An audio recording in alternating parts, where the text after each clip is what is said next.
So by now you should know about the pod of orcas that are starving to death between Seattle and Vancouver. We've spoken about it plenty of times here on DSN, and it's still going on. There have been many attempts to try and rescue the pod as the number of orcas dwindle, but a tribe is trying to make a last-ditch effort to save the doomed pod.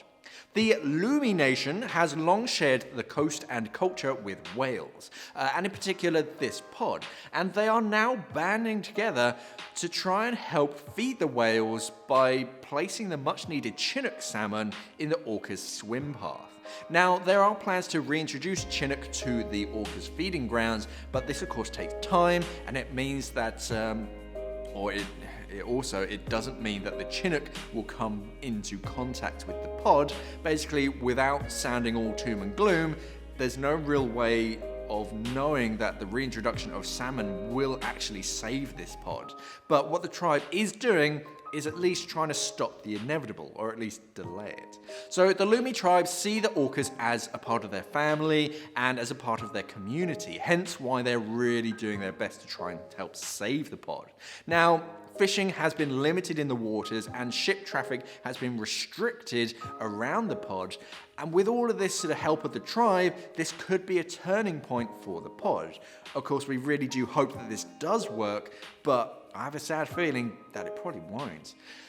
There are a lot of moving parts that all have to work perfectly, and with our sort of track history of human intervention with nature, it doesn't actually look that great for the orcas. Although the tribe are feeding them with the salmon, this of course is not going to be enough until the new Chinook salmon are actually introduced back into the waters, and those salmon have to thrive.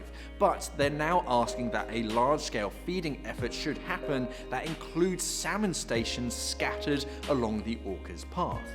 Now, that is an idea that could work, but now we're just domesticating the orcas so that they're reliant on us to feed them. As of yet, NOAA have not stepped on board with the idea, but if they do, then yeah, that's a big turning point for this pod too. So again, it's another waiting game for the poor pod. It is fantastic that the Lumi have stepped up to try and help save the pod, and we all here at Simply Scuba really do hope that it works out, and also that NOAA gets on board with the salmon stations. I think that could be a big win.